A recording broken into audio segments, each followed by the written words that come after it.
When I travel through the woods, I can see the carvings on the trees. For this trial, I have to go through the night, and I can only bring what I can carry. A backpack, a few tools, and my flashlight. They expect me to make it through the forest before dawn. If I don't make it out before dawn, then I don't make it out at all. But this part of my training, trial, rite of passage, whatever you want to call it, is fairly straightforward. They just want me to navigate through the forest, but it's not any normal exoteric forest. It's a piece or fragment of the infinite forest. The plane that is, like they say, an infinite forest. Some say it's a part of elsewhere and it connects to many other places. Others say that the infinite forest is its own plane or dimension. And others still say the infinite forest is just another ring of hell. What is known, however, is when you enter the forest, you have until the sun reaches you to escape. So that's why I'm here, and that's why I'm ignoring all the signs on the trees. I can see the carvings made by people in the past. I see carvings with arrows where people went. I see carvings where people said not to go. I see carvings in languages from around the world. I see carvings in languages I don't recognize. I see carvings in trees so old that it is completely covered in moss, and you can only see the faintest of indents there. But the important part is when traveling through the infinite forest, is you cannot follow where anyone else went. There are many people who tried to be clever with the forest, and they learn very quickly why they say you can't be clever with the forest. It's called the infinite forest for a reason. If you try to use a normal algorithm or a solver or any other kind of clever ploy, you will just find out that there are no true limits to this place. You can't use the stars above because those stars are not our own. In fact, if you actually sat and watched the stars, you can see them shift and dance and move like distant celestial dancers that are just there. What those stars truly are, we don't know. Some of the cosmologists in the Hunter's Lodge think that they aren't stars so much as they are just simply celestial bodies that are moving due to an unknown reason. Others say they're distant living beings that dance to an unknown beat. Others still say that they are stars, and simply wherever the infinite forest is, it is in a place that is far more accelerated in time, so they see the stars moving so quickly. But if you want to know the truth on how to find your way out of the infinite forest, it's not by looking at the trees, and it's not by looking at the stars. It's by looking at the ground. The trees form roots here, and the roots always flow towards one direction, the way out. So, sometimes the roots will go down, sometimes the roots will go up, sometimes the roots will travel in ways that doesn't quite seem Euclidean in nature. But the trick is, wherever the roots go, that's your way out. No one truly knows why this is the case. There's a few theories, there's a few legends, but in the end, they all say one thing. The roots point towards the way out, so that is my way out. So, I follow the roots and I try to ignore the signs around me. It's hard, though, especially when the signs start to tell me to turn back, or when the signs tell me that this isn't the way, or the signs I see that are smeared in what looks like blood. I know it can't be blood. Blood wouldn't still be red by this point. Blood wouldn't still be liquid by this point. Blood wouldn't be hot by this point. not unless someone died extremely recently. But I can't let that bother me. I have to keep going. I can hear the howls of distant animals in the infinite forest. For some reason, occasionally, creatures will get into the infinite forest. And sometimes these creatures will survive long enough to feed other creatures. And sometimes those creatures will go on to feed other creatures. And it creates a sort of biosphere inside of the infinite forest. Especially for things that cannot get out. The best analogy I can think of is to imagine a big basin or a canyon. Animals can tumble inside of it, and if they tumble inside of it, they may die, or they may live.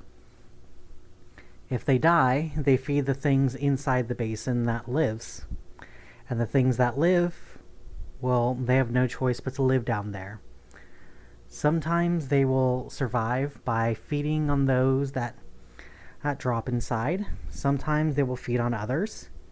And sometimes they will just feed on whatever is available. I passed by a small rabbit with a few kits next to it. Adorable creatures, and I'm glad to see them.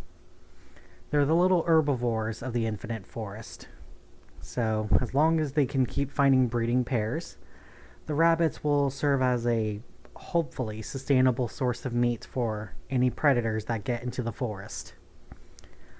On the other hand, though, one of the things you learn when you are one of the Pathfinders of the Pathfinder Lodge of the Hunters Guild is that evolution doesn't stop just at the end of your world.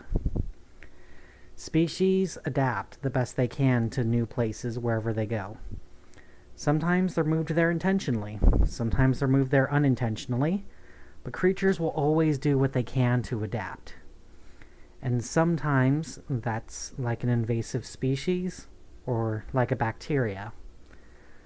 These rabbits here could have easily taken over it, like they've taken over some continents back home, or they could have simply been wiped out in a single generation. And the hard part of all of this is knowing, even if I understand this, I cannot interfere with it. Not really. Not due to any higher law or higher philosophy, but simply just the act of me interacting with the environment makes me a part of the environment. So any interference becomes part of the ecosystem, becomes part of the balance, becomes part of the light. It's the hard part of being a Pathfinder, is once you are a Pathfinder and you find those paths to different places, you start to understand that there is no truly one home. There is no truly one place. All places, no matter how different, no matter how fantastical, no matter how far from each other, we are all connected in so many bizarre ways, seeing similarities in places you don't expect. The way you pass by a tree and see a human skeleton slumped by its roots. You try your best not to think about how its pack matches your pack. Or you pass by a tree with a torn patch on it. You try not to think about how that flag almost looks like the flag of your country, but just designed just a little bit differently. You pass through the infinite forest. You try not to look left and you try not to look right. Why? Because you might see yourself along the same trail. And if you do see yourself, well, this is a trial you are meant to handle alone, and getting help from yourself usually doesn't feel very fair. Still, even though you know you wouldn't ask them for help, you know in your heart that if you asked yourself for help, that you would say yes. In a weird way, it's a kind of balance. I can see that the sun is about to rise soon.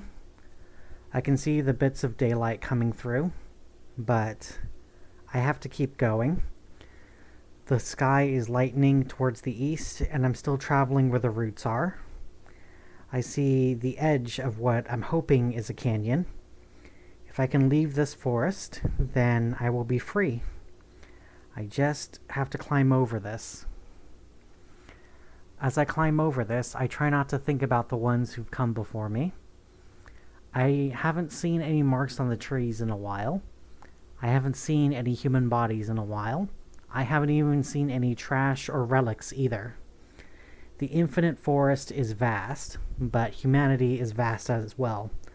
So even in this place, you can usually find at least some signs of humanity.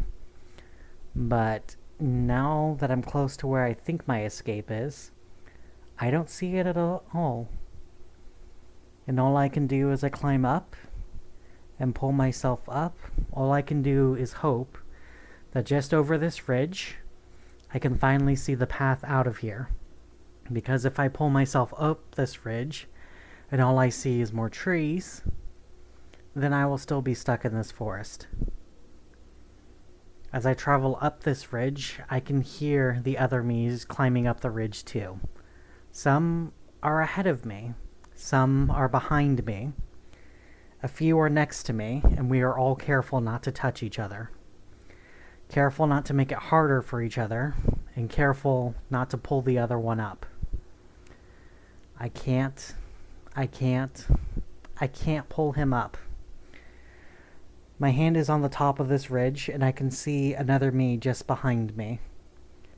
I can choose to pull myself up and go, or I can choose to help him and leave. I can't. I'm a Pathfinder. I swore an oath. I can't help him. If I help him, then I can never be a Pathfinder. As I pull myself up on the ridge, I tell myself, I just can't.